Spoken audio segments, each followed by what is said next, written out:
Et Marcus Gronholm fut adoubé par ses pairs Kankkunen et Mäkinen. Il est champion du monde des rallyes 2000. Bonjour à toutes et à tous, merci de nous être fidèles. Vous êtes les bienvenus dans Automoto, vous l'aurez compris.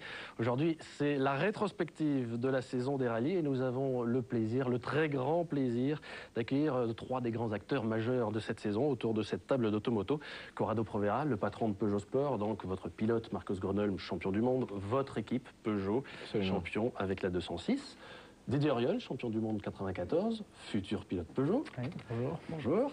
Et puis également le grand plaisir de recevoir François Delecourt. Vous avez été remercié par Peugeot cette saison. François, nous en reparlerons tout à l'heure. On est très très heureux de vous recevoir tous les trois. Et on vous rend grâce d'être là vraiment ce matin parce que Thomas Sénécal, vous qui avez couvert cette saison des rallyes pour Automoto, vous qui vous êtes déplacé sur les 14 épreuves, eh bien nos trois hommes, ils ont des choses à dire, mais aussi à se dire. Oui, tout à fait, Marc. Bonjour, Marc. Bonjour à tous. Entre les deux titres mondiaux de Peugeot Sport, l'éviction de François Delecourt de cette même équipe Peugeot et l'engagement de Didier Auriol pour la saison 2001 chez Peugeot, nous avons devant nous, sur ce plateau, les trois hommes clés du rallye français. Alors, on va y revenir donc à cette saison de championnat du monde des rallyes. Et pour l'instant, eh bien, voici la première partie du Monte-Carlo à l'Argentine. Ça débutait bien sûr par un sacré coup de froid. Gap, vendredi 21 janvier, 6 h du matin. Gilles Panizzi se réveille en plein cauchemar. Les trois Peugeot et la Subaru de Richard Burns refusent de démarrer. Trop froid, batterie à plat, le Monte-Carlo se termine avant d'avoir commencé. Mäkinen remporte le rallye. À cet instant, on imagine mal que c'est sa seule victoire de la saison. Libéré, Marcus Gronholm. En Suède, le Finlandais gagne son premier rallye et offre à la 206 sa première victoire. Accueilli par Tommi Mäkinen dans le cercle des vainqueurs, Gronholm redonne sa dignité à l'équipe Peugeot. Ce jour-là, sur le podium, un autre homme heureux. Troisième, Colin McRae termine là son premier rallye depuis près d'1 an.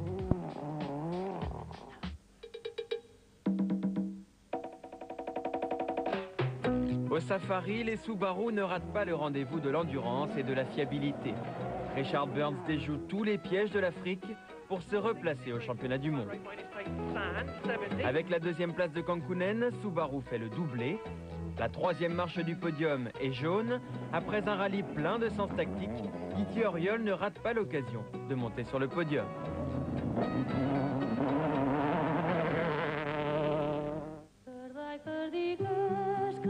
Le Portugal marque un tournant dans la saison.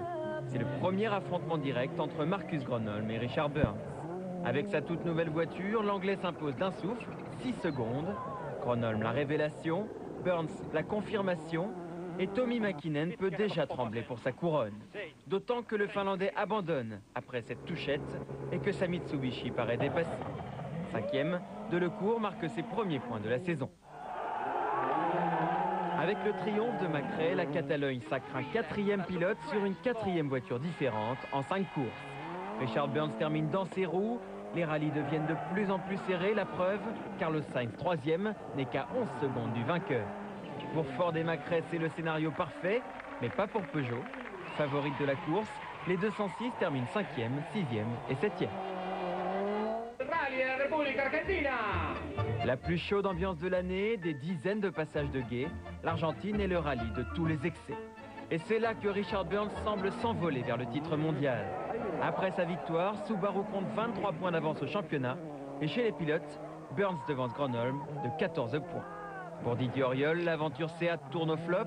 Malgré de bons chronos quand sa voiture fonctionne, Auriol abandonne, embrayage cassé dans un passage de guet. Alors, Corrado Provera, on a vu que ça commençait par un coup de froid. Ça commençait vraiment très mal cette saison au Monte-Carlo, les trois voitures out d'entrée. On a fait rigoler tout le monde. Et nous, on n'a pas rigolé. Et vraiment, on s'est dit qu'une affaire de ce type était trop grave et en même temps trop exceptionnelle pour qu'elle se reproduise. Et pas du tout qu'on n'ait pas travaillé avant. On a travaillé encore plus. On s'est dit qu'il fallait laver la honte. Et heureusement, est arrivée la Suède très vite. La première victoire. La première victoire, cette espèce de libération pour nous tous. Pour Marcus, effectivement, vous l'avez dit. Pour nous aussi, parce que ça nous a démontré que la voiture était capable de gagner. Et après, on ira plus loin, certainement, dans la saison. La deuxième victoire, on l'a attendu beaucoup. Donc cette première partie de saison a été difficile. On la verra tout à l'heure. Pour le pilote que vous êtes, François Delcourt, cette première partie de saison avec cet avatar du Monte-Carlo, la Catalogne aussi qui est une grande déception pour le pilote, comment on dit ça? C'est-à-dire en fait le début de saison pour moi il a duré longtemps. J'ai été accablé, je dirais jusqu'à mi-saison de divers ennuis mécaniques. En ce qui me concerne, à mon actif, j'ai pas eu la moindre sortie de route, pas la moindre faute. Et puis tout d'un coup, il y a eu un déclic, je dirais, général avec la voiture, où la voiture s'est mise à fonctionner pour les deux pilotes. Marcus, ça marchait déjà. Ensuite, pour moi. Et là, rapidement, j'ai rattrapé le temps perdu. Bon, le début de saison a pesé lourd, en tout cas. Je dois dire que François a été extrêmement opiniâtre, très patient. Il ne l'est pas toujours. Dans cette première partie de saison, il nous a montré son professionnalisme et je lui donne acte. Et vous, Didier, vous avez dû être assez patient également, puisque à part le podium du Safari, on a vu que vous avez eu un début de saison assez difficile avec la SEAT. Oui, ça a duré un petit peu toute la saison, mais ce qui est sûr, c'est qu'il fallait à tout prix monter le potentiel réel de la voiture, et ça, on a pu le faire dans quelques chronos en tout cas. Et pour garder le moral quand la voiture, justement, elle ne marche pas, sauf là au Safari. Il faut penser à l'avenir, donc prouver qu'on est toujours très rapide, surtout à 42 ans. Avec vos problèmes de direction assistée à répétition. Ah ben là, on est en forme physique maintenant aujourd'hui, hein. Tout va bien. Ouais. Pour l'année prochaine, tout va bien. Bon, alors, ça, ce sont donc les désillusions, on va dire, du début de saison. On a vu le premier tiers de l'année. Voici la deuxième partie de l'Acropole à Chypre. Et là, ça marque le retour en fanfare de Marcus Gronholm. À l'arrivée du rallye de l'Acropole, le sourire de l'équipe Ford et de Colin McRae tranche avec le masque de Carlos Sainz. L'Espagnol accepte de très mauvaise grâce les consignes d'écurie. Pour laisser gagner McRae, il s'arrête même dans la dernière spéciale. Pourtant, McRae et Ford méritent leur victoire dans un rallye très cassant. François Delcourt ne dira pas le contraire. Lourde mais incassable, la Skoda de Schwartz marque des points pour la 4e et dernière fois de la saison. Rallye de Nouvelle-Zélande, la chance de Gronholm sur cette action contraste avec la poisse de Delcourt. En tête le premier jour, en panne le deuxième. Gronholm signe une victoire extraordinaire sur un terrain qu'il découvre ou presque. L'abandon des deux Subaru relance le championnat. L'équipe Hyundai marque 3 points avec le bon résultat d'Ericsson.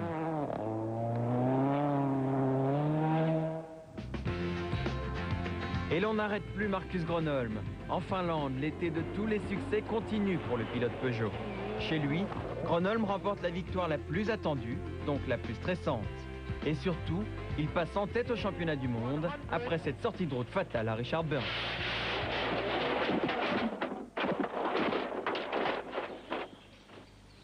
Énorme déception pour l'Anglais époustouflant jusqu'alors et beau podium pour un futur pilote Peugeot, Harry Rovanperä, sur une Toyota. Il n'avait plus gagné depuis 2 ans et ce jour-là, Carlos Sainz se relance au championnat du monde. Nouvellement inscrit au calendrier, le rallye de Chypre est écrasé par les hommes d'expérience, Sainz, McRae et un François Delcourt, en pleine forme, qui signe son premier podium de la saison.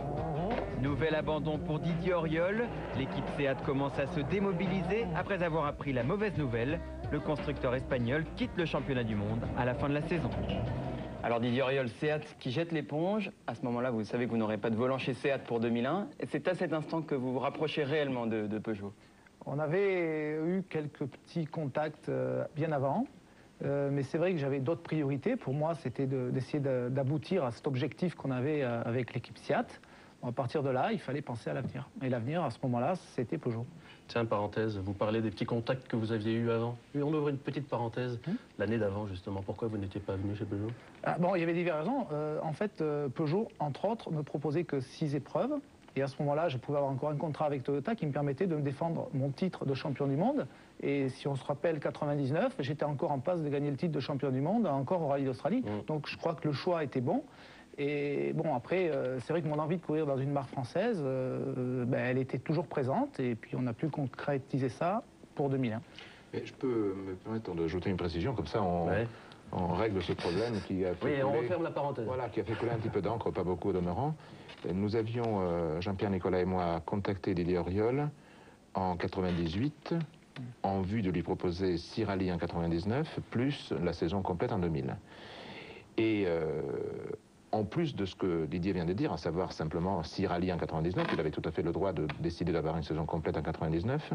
La raison pour laquelle ce contrat n'a pas été signé est une raison de divergence quant à la durée à la durée, je précise, hein, parce qu'il ne faut pas non plus qu'on soupçonne Didier de... Non, exactement. Non, ça veut rien. C'est vrai que je voulais 3 ans, en fait. Voilà, exactement. Et nous voulions, pour être très précis, 2 ans avec une clause de sortie mutuelle. Vous voyez combien on se dit les choses. Vive Automoto. Très bien, parenthèse refermée. Et vous, François Delecourt, 2 phases dans votre saison. Un début de saison difficile avec des problèmes mécaniques. Et ensuite, à partir du rallye de Chypre qu'on vient de voir, toutes les courses à l'arrivée et toujours dans les points. Alors comment vous expliquez ces deux phases? Plus d'ennuis mécaniques, je dirais que j'en veux absolument pas à Peugeot. Ça, c'est quand même une voiture assez nouvelle. Une véritable première saison avec un programme complet. Donc je pense que l'équipe technique avait du mal à mettre 2 voitures au départ de chaque rallye dans de bonnes conditions. De temps en temps, on connaissait encore des problèmes de fiabilité. Et ils ont été très vite gommés. Je dirais à partir de la Nouvelle-Zélande. En Nouvelle-Zélande, j'ai eu un problème mécanique, je me suis retrouvé quand même en tête du rallye. J'ai renoué un petit peu avec la maestria, avec l'envie vraiment en tout cas d'attaquer et de gagner de nouveau. Et le point de vue là encore du pilote que vous êtes, François, lorsque vous voyez Grenoble prendre les devants, se détacher petit à petit, devenir leader naturel, j'ai envie de dire, de l'écurie, comment le vivez-vous? En fait, c'est logique. Il est parti du bon pied. À partir de la Suède, je dirais que tous les efforts étaient concentrés derrière lui. J'avais exactement la même chance que lui, malgré tout, à chaque rallye. Et une réussite qui était incomparable, c'est clair. Et en plus, il faut reconnaître que Marcus est un pilote fabuleux, un pilote exceptionnel, qui a, par le passé, je pense, cassé pas mal de voitures. Et puis tout d'un coup, a eu ce déclic de trouver sa vitesse, trouver son rythme, et d'aligner des rallyes, s'en sortir en faisant des résultats excellents. Eh bien, voilà un bel hommage que vous rendez à Marcus Grenoble, François Delecourt. Voilà qui est sport. Dans un instant, la 3e partie de la saison et la victoire de Peugeot. Et puis également une explication très attendue entre François Delecourt, justement, et Corrado Provera. A tout de suite.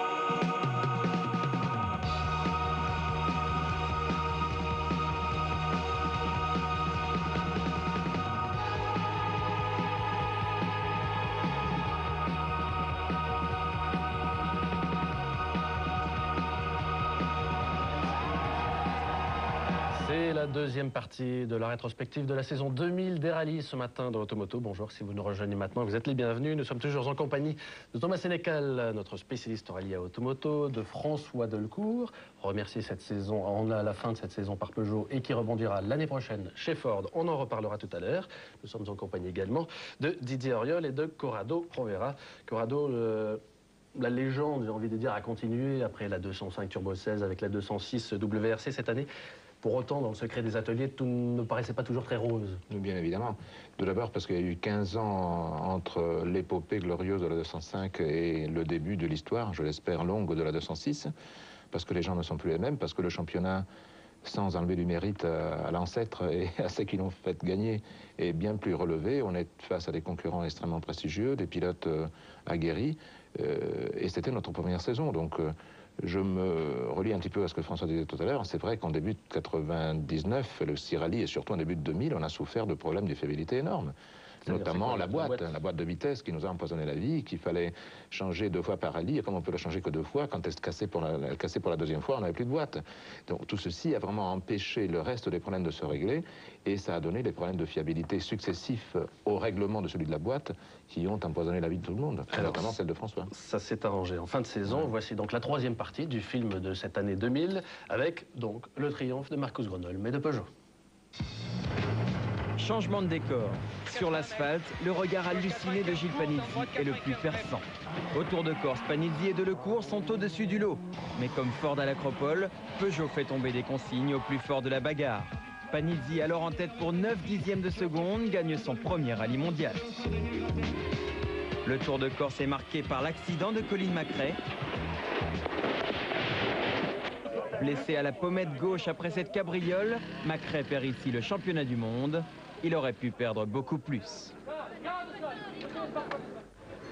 Miracle, on retrouve l'Écossais convalescent au départ du San Remo 19 jours plus tard. Et sur l'asphalte italien, comme en Corse, Gilles Panizzi en grande. 10, 45, 8. Le deuxième doublé Peugeot est complété par la 4e place de Gronholm. Les Lions passent en tête au championnat et Panizzi prend goût à la victoire. Au San Remo aussi, Tommy Mäkinen revient en forme. Mäkinen gagne dans la foulée le rallye d'Australie avant d'être déclassé. Il n'arbitre donc pas la bagarre à 4 pour le championnat. Aux antipodes, Sainz, McRae, Burns et Gronholm s'entre-déchirent. Les Ford cèdent les premières. McRae en panne, Sainz après cette manœuvre interdite. Autre manœuvre pour éviter de rouler en première position, la vraie fausse crevaison de Richard Burns. Finalement, le moins politique des pilotes, Gronholm, s'impose. Delecourt est 3e, Peugeot champion du monde et Gronholm en prend le chemin. En Grande-Bretagne, Marcus Gronholm doit tenir, s'extirper des chemins boueux, au pire en 5e place. En début de course, son dernier rival, Burns, part à la faute, mais entame une remontée fantastique. Après l'abandon de McRae, Gronholm prend la tête, puis se laisse glisser en 2e place. Vainqueur de son rallye pour la 3e fois, Burns a fait son travail, mais Gronholm était trop fort. Le Finlandais devient champion du monde. Il est le seul avec Delecourt à avoir marqué des points dans tous les rallyes de fin de saison. C'est une des clés du triomphe de Peugeot. Alors François Delecourt, dans ce triomphe de Peugeot, vous avez pris votre place. Vous avez marqué 1/4 des points pour Peugeot. Quelle place accordez-vous à ce succès, à ce titre mondial des constructeurs dans votre palmarès? Je dirais que ça a peu d'importance. Ce qui est évident, c'est qu'à partir de la mi-saison, j'ai commencé à être extrêmement compétitif sur tous les terrains. Il y a eu bien sûr la Corse, même l'Australie, tous les autres rallyes, Chypre, bref. Et je crois que c'est effectivement une victoire d'équipe, même si Marcus Gronholm a marqué la saison. En ce qui concerne le titre constructeur, on a tous apporté notre... un petit peu, je dirais, que ce soit Gilles, moi, Marcus. Donc c'est vraiment la victoire d'une équipe. Didier, dans la 3e partie de la saison, on ne vous voit plus beaucoup. Vous suivez ça de loin à ce moment-là? Oui, nous on se concentre surtout à essayer de faire des chronos et puis on est en admiration devant les prouesses de Peugeot. Eh bien, les prouesses de Peugeot, précisément, nous allons y revenir, Thomas, avec de magnifiques images de cette saison 2000. Et si le camouflet du Monte-Carlo avait été utile à Peugeot Sport? En retenant la leçon, en n'oubliant jamais ce triple abandon, même quand la victoire leur a souri, les hommes de Corrado Provera ont transformé la déception en humilité. Et ça a payé tout de suite. 20 jours plus tard en Suède, la 206 ne connaît aucun problème. Pour Gronholm, comme pour sa flèche d'argent, c'est la première victoire mondiale. C'est un jour historique pour moi et pour toute l'équipe aussi. Pourtant, en ce début de saison, la fiabilité est parfois prise en défaut. En Argentine, 800 mètres après le départ de la première spéciale, la voiture de Delecourt prend feu. En fait, Peugeot patiente jusqu'en Nouvelle-Zélande, 8e rallye de la saison, pour décrocher sa 2e victoire, peut-être la plus belle de Marcus Gronholm. Marcus a fait un rallye mais extraordinaire. C'est plutôt un bilan satisfaisant. On est 3e au constructeur, 2e au pilote avec Marcus, en ayant fait 2 mauvais résultats, un très mauvais résultat à Monte-Carlo et un résultat moyen au rallye de Catalogne. Et même quand on n'a pas gagné ou simplement quand on est allé au Kenya, on est content. Même on n'a pas fini, on savait qu'on finirait pas. C'était une année de test. Le titre est toujours jouable pour nous. Il suffit de marquer des points à chaque rallye. Et cette analyse de Jean-Pierre Nicolas à mi-saison va se vérifier point par point. En Finlande, Gronholm prend la tête du championnat du monde. Les 2 autres de 106 de Delecourt et de l'autre Finlandais Lindholm entrent dans les points. Arrive ensuite la campagne sur asphalte. Delecourt et Panizzi dominent et Gronholm marque des points précieux pour le championnat. En Corse, 9 dixièmes de seconde séparent Panizzi de Delecourt avant les consignes. Il a un rythme très élevé, Gilles, dès que c'est sec, c'est vraiment pas facile, quoi. Ça va vraiment très très vite, on passe les virages réellement comme si la vie en dépendait, il n'y a aucune marge. Pour toute l'équipe, c'est une grande première. Il faut gérer la rivalité interne entre 2 purs sang de l'asphalte. En Corse, ça ne pose pas encore de problème. S'il n'y avait que des situations à gérer avec 2 pilotes Peugeot en tête, ce serait vraiment un régal sur tous les rallyes. Mais au San Remo, les poignées de main à l'arrivée sentent le soufre. En début de course, François Delecourt a provoqué une polémique dans son équipe en affirmant que Panizzi n'avait pas respecté la réglementation des 2 passages de reconnaissance. Delecourt jette une ombre sur la victoire de Panizzi le jour où Peugeot passe en tête au championnat constructeur. Ce titre, le Lion ira le conquérir en Australie. 14 ans après la 205 Turbo 16, Gronholm et Delecourt offrent la couronne à la 206. L'équipe Peugeot est en pleine réussite alors que ses adversaires connaissent une fin de saison chaotique. Panne et sortie de route pour la Ford de Macrae en Australie et en Grande-Bretagne.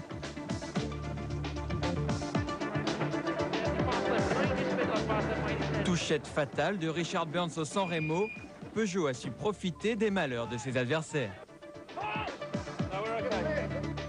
Marcus Gronholm, lui, n'a eu besoin de personne pour conquérir son titre mondial. L'exploit d'un pilote, l'exploit de toute une équipe et de grandes émotions en retour.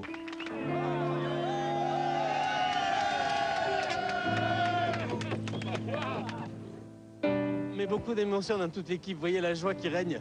Enfin, c'est difficile de parler.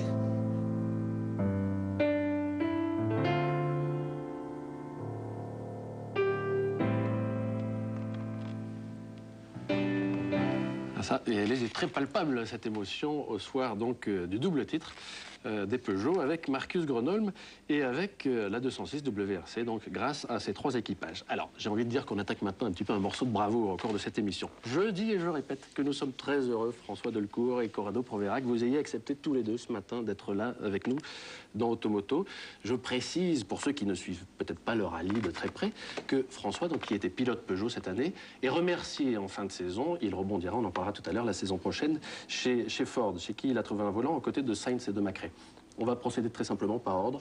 Corrado Provera puis François Delcourt. Le soir du RAC, alors qu'on est encore dans les flonflons de la fête, qu'est-ce qui se passe? Il se passe la chose suivante. Vous avez parlé à plusieurs reprises, vous-même et Thomas, du fait que nous ayons remercié François. Nous avions un contrat avec François Delcourt et Daniel Gratalou qui prévoyait, en plus des 6 rallyes de 99, 7 rallyes en 2000 et qui se terminait fin 2000. Au cours de la saison 2000, François et Daniel auront couru pour nous 13 fois, avec grande satisfaction de notre part. Je pense un petit peu avec grande satisfaction de la leur. Et pour des raisons que je vais vite vous expliquer, nous avions décidé de ne pas poursuivre notre collaboration. Donc on n'a pas évincé François Delcourt ou Daniel Gratalou, on a simplement terminé la collaboration contractuelle et nous n'avons pas compté la renouveler. Et Corrado, on vient de voir les images du rallye San Remo. François, vous êtes un petit peu énervé, sous l'œil des caméras. Est-ce que ce sont ces actes de François? Attention, les images sont galvaudées, moi je vous le dis franchement, dans la mesure où parfois il y a des images qui n'ont aucune corrélation réelle avec le phénomène. C'est la question. Donc ça, il faut mettre les pendules à l'heure. Après, moi j'ai pas à me justifier là-dessus. J'ai eu un comportement qu'on peut ne pas comprendre. J'avais aussi mes raisons et j'ai toujours mes convictions. Aujourd'hui, je ne vais pas revenir là-dessus. Je pense que de toute façon, Peugeot, petit à petit, s'acheminait vers un choix qui se portait sur Didier Auriol. Aujourd'hui, vous savez, moi, j'ai la tête chez Ford. Je ne veux plus revenir là-dessus. C'est simplement la manière dont ça a été fait à l'arrivée du RAC qui est surprenante pour tout pilote. Alors, ils vont dire, on ne connaissait pas le comportement imprévisible de François. C'est très mal me connaître. Je suis un garçon professionnel. J'ai envie de me faire plaisir au volant. Si on m'avait annoncé simplement au San Remo ou après le San Remo cette histoire-là, j'avais de quoi me retourner. En m'annonçant ça au mois de décembre, à l'arrivée du RAC, il savait pertinemment que je ne retrouverais pas de volant de bon niveau. Sur ce point, je veux quand même préciser une chose. François le sait bien. Pour lui apporter de la sérénité dont il disait avoir besoin, chose que je comprends, j'ai été à l'origine d'un engagement qu'on avait pris avec lui, qui avait consisté à lui dire, nous étions en contact avancé avec Didier, et nous voulions nous assurer des services de Didier, mais nous pensions en Finlande, et je lui avais dit, devant témoin, je lui avais dit que nous comptions continuer avec lui en 2001, pardon. Le but était vraiment non seulement de lui apporter la sérénité dont il disait avoir besoin, et je comprends, mais en plus lui montrer que ce qu'il avait fait jusqu'alors avec nous était quelque chose qui nous avait totalement rassurés. Alors qu'est-ce qui s'est passé? Pourquoi vous avez changé d'avis entre la Finlande et la fin de saison? Est-ce que ce sont justement ces images qu'on a vues, cette attitude de San Remo et uniquement elle? Je pense qu'il y a eu, entre autres, ce type de situation, et après il y en a eu une autre. Et je vais répondre sur la remarque que François a faite concernant le moment où cette chose lui a été annoncée, le fait qu'on ne continuerait pas. Il est évident que ce qui s'est passé au San Remo n'a pas été de nature à rendre les esprits sereins. C'est clair. Bon, chacun peut avoir son opinion là-dessus, mais il est difficile d'avoir le sentiment, d'être considérés comme connivants d'une approche tricheuse dans les rallyes. Connivants nous-mêmes. Bon. Donc sur ce point-là, on peut avoir des positions différentes, mais en tout état de cause, on connaît l'élan et le caractère de François. Dans le domaine des médias, c'est tout à fait normal qu'il s'exprime, il le fait à sa façon, nous le faisons à la nôtre. Il en reste pour moi que cette affaire a sans doute laissé des traces, mais ça n'a pas été la raison. François, vous dites, j'ai pas le goût de la revanche, mais l'an prochain, quand vous allez vous installer au volant de votre Ford Focus, ça sera quand même d'abord pour gagner le Monte-Carlo. Parce que là, la revanche ne me servira à rien. La revanche ne me servira à rien. Je vais essayer de la garder pour le pied droit de l'accélérateur et une nouvelle motivation, une motivation que j'avais plus depuis certains temps, parce que l'ambiance, effectivement, chez Peugeot devenait quand même électrique. Je sentais bien que on ne séduit plus. Alors, je dirais que c'est la vie, c'est pas une critique, je formule là. C'est 5 ans passés avec Peugeot. Et de toute façon, au mois de septembre, moi, j'étais déjà en contact avec d'autres écuries. Je crois simplement que les autres écuries ne me croyaient pas, parce que j'étais dans une voiture française, une équipe française, une voiture qui marche merveilleusement bien. Et malheureusement, ça ne s'est pas concrétisé à cette époque-là, sinon je partais. Corrado, est-ce que vous avez eu peur également de gérer la cohabitation entre Didier Auriol et François Delecour? Franchement pas. Didier, ça vous aurait dérangé, vous Ah non, pas du tout. Et puis quand j'ai discuté avec Monsieur Corrado, je crois que c'était très clair. J'avais dit, de toute manière, il n'y a aucun problème pour travailler avec François. Et avec François, c'est réciproque. Oui, je crois qu'il n'y avait aucun souci. On est suffisamment grand garçon. Au contraire, on est professionnel, c'est fabuleux. On est professionnel. Simplement, je pense que nous, au sein de l'écurie, on a considéré, ça peut-être, c'est quelque chose qui va peut-être ne pas faire plaisir à François, je veux bien admettre, mais on a considéré que l'expérience de Didier, le fait qu'il connaisse parfaitement toutes les épreuves, était un avantage qui nous poussait à le choisir aux côtés de Marcus Grönholm et donc à lui garantir un programme complet. Il arrive à un moment où des choix sont nécessaires, ces choix sont douloureux. À titre personnel, je déclare devant les téléspectateurs mon affection profonde à ton égard. Et je te promets que je te dis ça tout en étapant un grand orateur. Et que le fait d'avoir dû prendre la décision que nous avons prise m'a arraché le cœur. Mais malgré tout, tu n'arrives pas à dissimuler le fait qu'il y a eu une parole, une véritable parole prononcée plusieurs fois, notamment à l'arrivée du San Remo, le soir du San Remo, aux 1000 lacs également, après les 1000 lacs.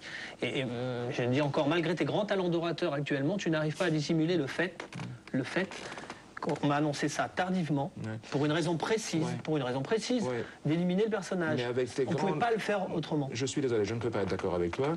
Avec tes grands talents dialectiques à ton tour, donc on se reconnaît. Moi, je n'ai pas été pilote, mais toi, tu parles aussi bien que moi, voire mieux. J'ai les deux. Ta tendance, moi, je ne le suis pas.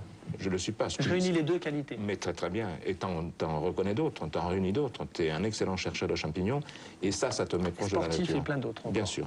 Il reste que dans le domaine de la dialectique, je pense qu'il faut être assez précis. Quand on a décidé de ne plus avoir à pouvoir travailler avec toi, hormis le fait que ça nous a profondément déchirés, on t'avait prévenu de cette affaire. François, vous l'avez appris quand et comment? C'était à l'arrivée du RAC. Honnêtement, à l'arrivée du RAC, la plus belle preuve que j'ai aujourd'hui, c'est que si j'avais su ça avant, il y a belle lurette, et d'une, que j'avais la possibilité de Hyundai, qui me faisait une proposition extrêmement intéressante à tout point de vue, aussi bien financière que autre, et probablement Ford, puisque Ford, ils auraient préféré essayer de concrétiser ça avant le RAC, voire avant l'Australie, qu'après, ils n'avaient aucune raison. Donc c'est la plus belle raison. En fin de compte, je peux vous dire une chose, c'est que Corrado m'a donné une excellente leçon de management, ça c'est clair, et j'en félicite, parce que malgré tout, ça fait partie les intérêts de Peugeot et de son travail aujourd'hui. Et ça, je pense qu'on peut le féliciter.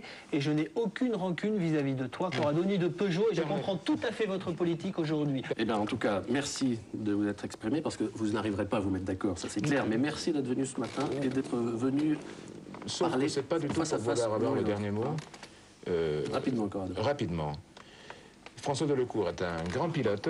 De temps en temps, il ne sait pas maîtriser sa langue. Ça lui arrive, hein, ça fait partie de son charme, ça plaît à la presse. C'est le propre de beaucoup de pilotes. Oui, bien sûr, bien évidemment. C'est pas le propre de pilotes qui ont été champions du monde, ou qui le sont. Donc, le problème des qualités relationnelles dépend des uns et des autres. Je crois que dès lors qu'on a pris une décision, cette décision a été difficile à prendre, mais elle a été prise au vu d'un comportement que nous avons jugé très difficile à supporter. On a bien compris que vous êtes en désaccord de toute façon. J'ai envie de dire que chacun réglera ça la saison prochaine sur la route avec ses propres moyens. Oui, je crois que vraiment le chronomètre va quand même faire la différence. Je pense que François va tout faire pour essayer de nous montrer que sa voiture sera meilleure, mais Didier aura à cœur de nous montrer que nous avons fait le bon choix. On est ravis de voir cet affrontement franco-français. On va se battre au chrono, et puis pour nous, le principal, c'est de donner le maximum et puis d'essayer de gagner, point final. Vous étiez engagés tous les deux, François et Didier. Il y avait d'autres Français qui couraient cette saison, Simon Jean-Joseph et Gilles Panizzi. Voici des bleus de toutes les couleurs.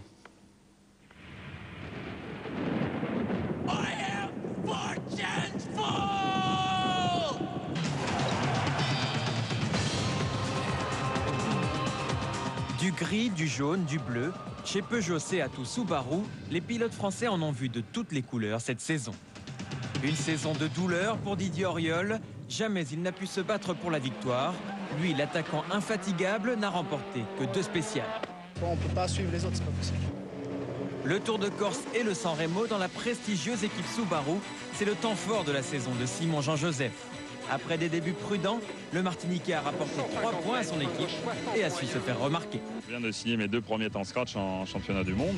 J'en suis bien sûr très fier et très heureux. Ça fait toujours plaisir et c'est bien pour tout le travail qu'on a fait, Jacques et moi. Mais de cette année 2000, on retiendra surtout l'envol des frères Panizzi. En Corse et au San Remo, ils remportent leurs 2 premières victoires mondiales. Ce coup double efface un début de saison raté. Après la panne du Monte-Carlo, le Safari tourne à la catastrophe.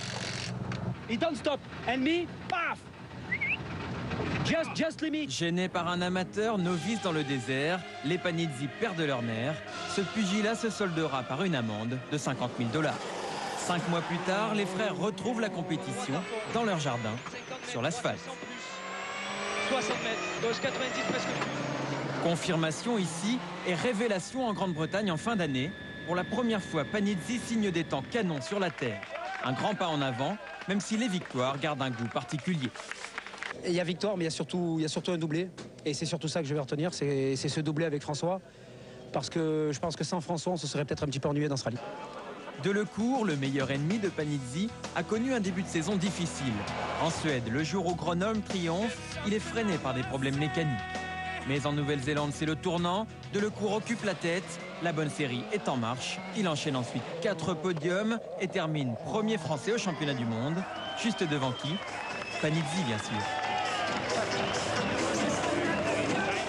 Il est masqué. Bien, et l'explication continue en ce moment sur le plateau de Automoto. On va se retrouver dans quelques instants pour la 3e partie de cette émission et nous verrons notamment les hauts lieux de ce championnat du monde des rallyes 2000. A tout de suite, restez avec nous. Pneumatique et entretien automobile.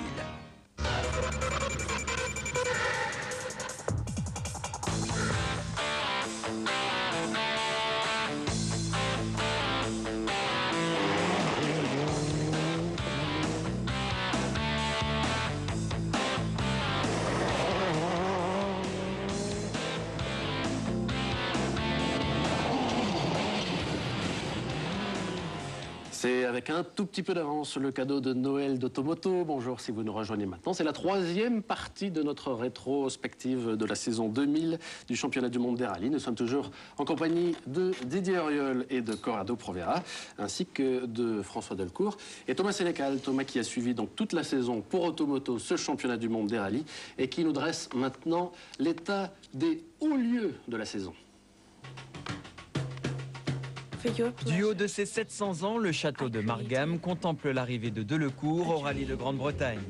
Constructions humaines ou décors naturels, comme les bosses finlandaises, les rallyes fréquentent encore de nombreux hauts lieux qui rehaussent le spectacle. En plein jour et sans neige, le sommet du Turini n'est plus tout à fait ce qu'il était.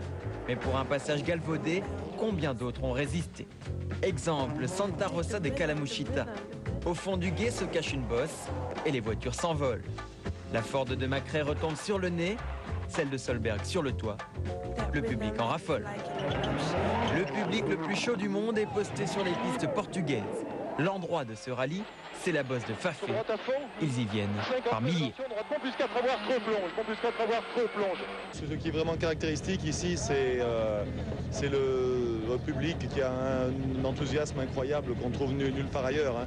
On fait plus de rallyes maintenant dans des pays style Nouvelle-Zélande, Australie, où il y a très peu de spectateurs. Et ici, c'est vraiment incroyable.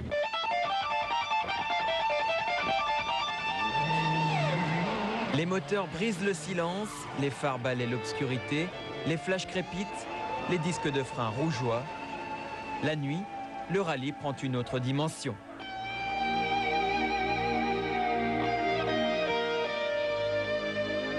Seuls les plus assidus des spectateurs sont restés. On est là, entre passionnés.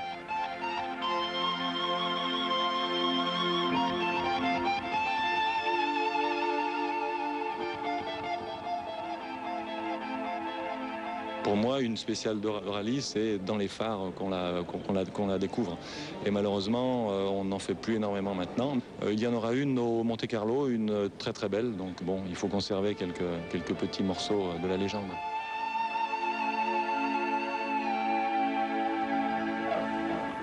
Didier Auriol, on vient de voir votre coéquipier qui a l'air d'apprécier le pilotage et le copilotage de nuit. Et vous, ça vous plaît ?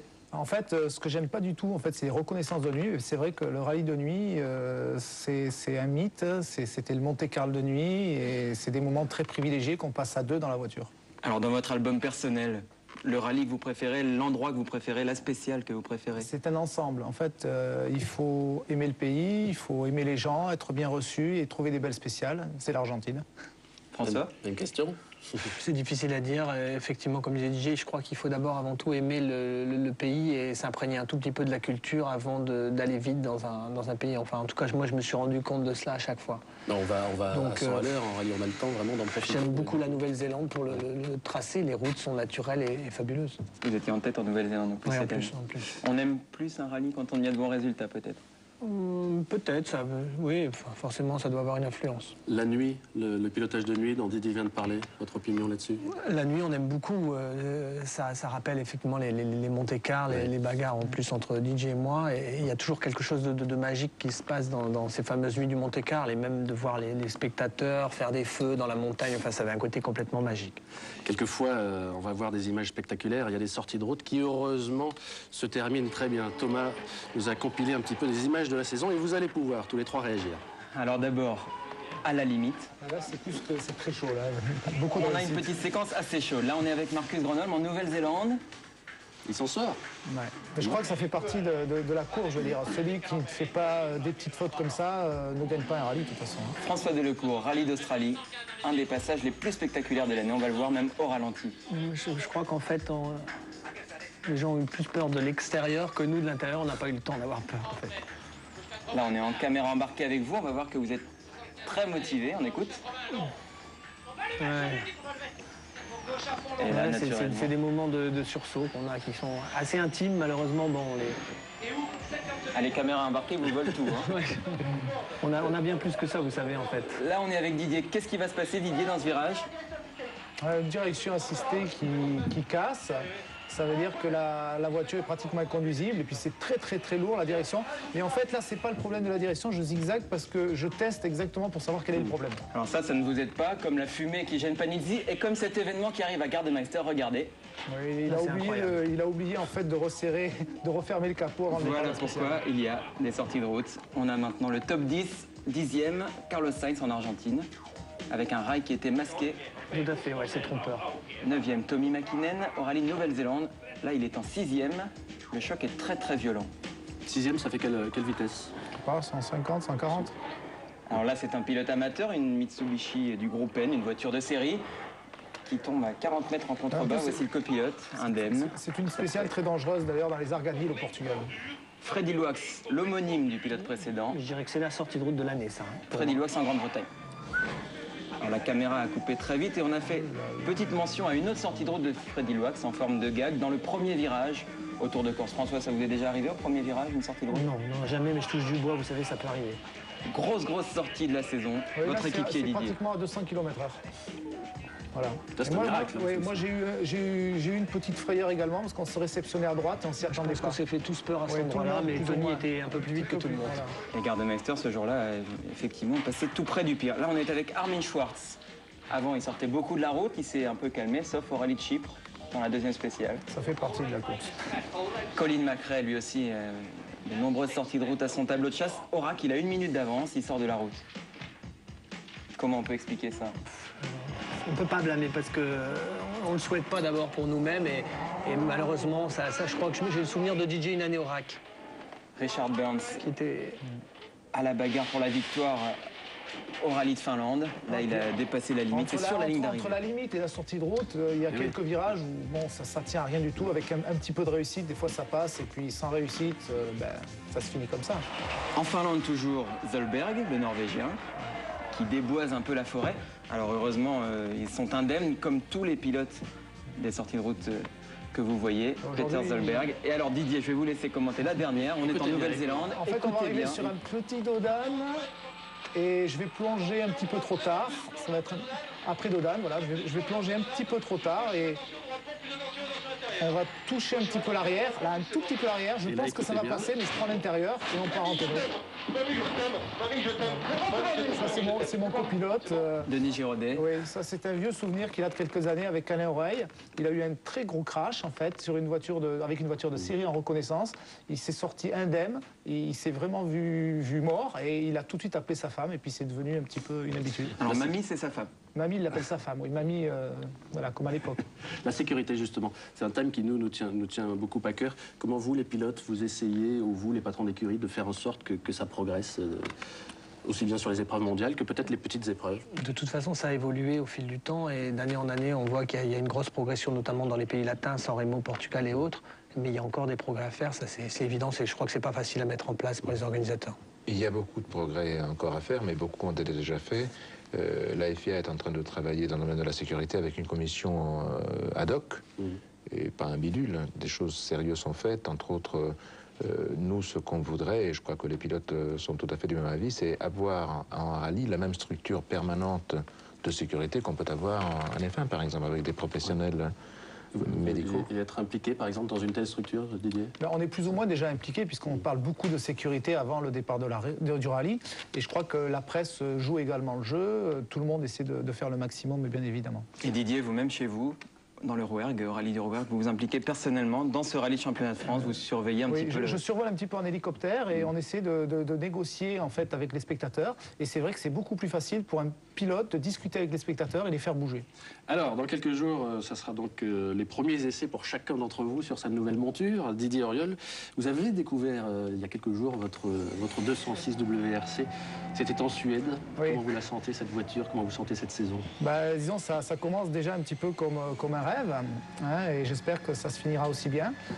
C'est vrai que globalement, la voiture est très, très facile à conduire et me paraît très, très performante. Et je dois dire, je me fais vraiment déjà très, très plaisir. Et j'ai pu faire réellement des tests sur l'asphalte pour le Monte-Carlo. J'ai hâte d'être au départ de la première spéciale. C'est-à-dire qu'après ces essais sur la neige, vous avez encore roulé? Donc vous avez un programme très chargé. Là, c'était ma prise en main avec la voiture et en fait, on avait également surtout du travail de développement. Donc déjà, Peugeot prépare l'avenir. Et puis il y a une deuxième phase, prise en main de la voiture pour l'asphalte et les réglages pour le Monte-Carlo, ce que j'ai pu faire il y a quelques jours. Donc Didier, vous serez volant de la 206 WRC. Et vous, François Delcourt, eh bien, vous allez découvrir votre nouvelle monture, la Ford Focus. J'ai pas encore eu la chance de la piloter parce qu'effectivement ça s'est décidé tardivement, mais ça devrait intervenir entre les fêtes d'abord, une prise en main en Angleterre et ensuite sur les routes du Monte-Carlo. C'est un retour aux sources pour vous, ça? Oui, c'est vrai que 5 ans en arrière, et surtout c'est quand même Ford qui m'a permis de me lancer au plus haut niveau en championnat du monde des rallyes à l'époque. Alors justement, Monte-Carlo, un bon souvenir avec Ford 1994, la victoire. C'est la victoire avec l'escorte devant Kankkunen. Et même si c'est plus la même équipe Ford, ça vous fait quand même quelque chose de rejoindre ce team? C'est évident parce que, en fait, le fait de travailler avec Malcolm Wilson, j'ai travaillé avec lui en tant que pilote en 91, donc je connais particulièrement bien. Ça s'était très très bien passé cette année-là avec Malcolm. Ensuite, il a travaillé avec moi également sur la voiture en tant que consultant, conseiller technique dans les années 95, 94. Donc j'ai toujours eu un très bon contact, un très bon feeling avec Malcolm. Et même si vous êtes engagé en tant que troisième pilote, c'est-à-dire que vous n'êtes pas désigné pour marquer des points constructeurs, est-ce que vous aurez carte blanche? Si vous êtes en tête du Monte-Carlo, on vous laissera gagner? Si par exemple Carlos Sainz ou Macrae est derrière vous? C'est ce qu'il m'a dit, absolument, oui. C'est ce qu'il m'a dit, qu'il n'y avait aucun problème. Au contraire, il me pousserait si on était dans cette situation-là. Ouais, bah nous, on attend avec impatience ce Monte-Carlo qui a lieu, je crois, du 18 au 21 janvier. Hein. On le suivra bien sûr dans Automoto. Tout à fait autre chose. Voici notre traditionnelle élection de la plus belle voiture de l'année. Merci Corrado Povera, merci Didier Auriol, merci François Delcourt d'être venu. On est encore une fois très heureux de vous avoir reçu ce matin. Merci Thomas d'avoir préparé cette émission. Marc. Joyeux Noël. Oui, bah oui, on vous souhaite à toutes et tous un très joyeux Noël. Et nous, à Automoto, nous avons déjà eu un premier cadeau de Noël. C'était lundi soir au Lido. Nous avons reçu le volant d'or de la Fédération française du sport automobile. Marc Minary, vous l'avez reçu au nom de toute l'équipe. Au nom de toute l'équipe d'Automoto. La fédération, effectivement, a voulu un petit peu récompenser le travail qu'on est très fiers d'accomplir tous les dimanches. Et je signale que Peugeot, grâce, c'est vous, Corrado, qui avez reçu le volant d'or pour l'événement de l'année. Jean Todt a réussi, lui, avec Ferrari, à gagner le titre de champion du monde de Formule 1. Eh bien, c'est l'homme de l'année, Jean Todt. Le pilote de l'année, c'était Jean-Louis Schlesser. Et puis, il y a également notre ami photographe Éric Varjulu, qui a été élu meilleur photographe de l'année. Merci beaucoup d'avoir été avec nous. On se retrouve dimanche prochain. Et alors là, c'est encore une rétro, bien sûr, dimanche 31, pour parler de Formule 1 avec Jean-Louis Moncé, Pierre Van Vliet, Gilles Pernet et Jacques Lafitte. Merci d'avoir été avec nous. Passez une très bonne journée.